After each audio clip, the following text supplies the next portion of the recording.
నంద్యాల జిల్లా ఆళ్లగడ్డలో జనసేన కార్యకర్తల సమావేశం నిర్వహించారు. ఈ నెల 14న జరిగే జనసేన పార్టీ ఆవిర్భావ దినోత్సవాన్ని విజయవంతం చేయాలని ఆ పార్టీ రాష్ట్ర కార్యదర్శి నయూబ్ కమల్ మల్లయ్య పిలుపునిచ్చారు. కష్టపడిన ప్రతి జనసేన కార్యకర్తకు పార్టీ అండగా ఉంటుందన్నారు. ఈ నేపథ్యంలో పార్టీ ఆవిర్భావ దినోత్సవ పోస్టర్ను విడుదల చేశారు. మన నంద్యాల పార్లమెంట్ కాన్స్టిట్యున్సీ నుంచి అధిక మొత్తంలో హాజరయ్యేటట్టు ఏర్పాట్ల కోసం ఇక్కడికి విచ్చేయడమైనది.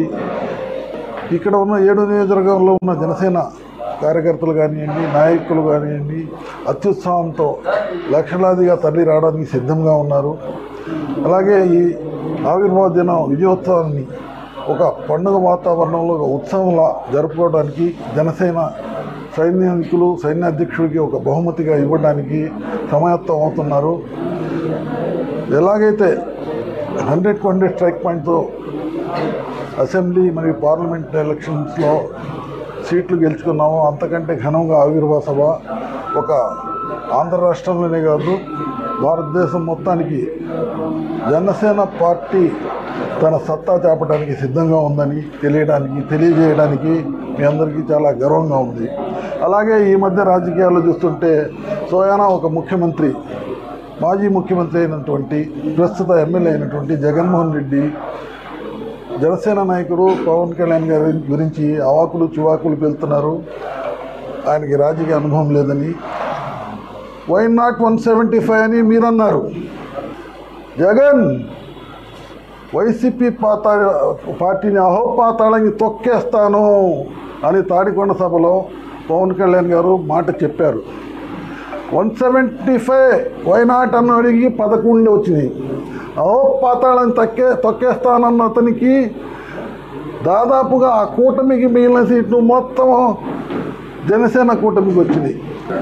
వై నాట్ 175 అని చెప్పిన నీ రాజకీయ అనుభవం ఏమైపోయింది? నువ్వా పవన్ కళ్యాణ్ గురించి మాట్లాడేవాడివి. ఎక్కంగానే 100 కోట్ల రూపాయలు పెట్టి ప్రజావేదిక కట్టి ఉంటే కూల్చిపారేసావు. కూటమి ప్రభుత్వం ఎక్కింది, ప్రజాధనాన్ని 400 కోట్లు పెట్టి నువ్వు కట్టేశావు. నీకులా మేము ఆలోచిస్తే మేము కూడా అది కూల్చేయాలా? ఎవడబ్బ సొమ్ముతో కొట్టింది? ప్రజా సొమ్ముతో కట్టావు నువ్వు. దానికి ప్రజల కోసం ఎలా వాడుకోవాలో ఆలోచిస్తున్నావు. దాని ద్వారా ప్రజలకు ఏ విధంగా ఉపయోగపడుతుందో కూటమి ప్రభుత్వం ఆలోచిస్తుంది.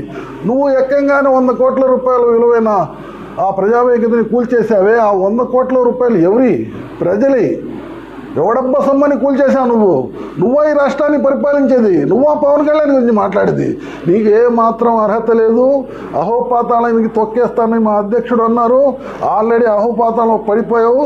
భవిష్యత్తులో నీకు ఒక్క సీటు కూడా రాకుండా చేస్తాం. భవిష్యత్తులో ముఖ్యమంత్రి అవ్వటం అనేది కల్లా మర్చిపో. ప్రజల కోసం, ప్రజల సంక్షేమాని కోసం పనిచేస్తున్న ప్రభుత్వం ఏదన్నా ఉందంటే ఈరోజు కూటమి ప్రభుత్వం. అంటే మార్చి నెల 14వ తారీఖున పిఠాపురంలో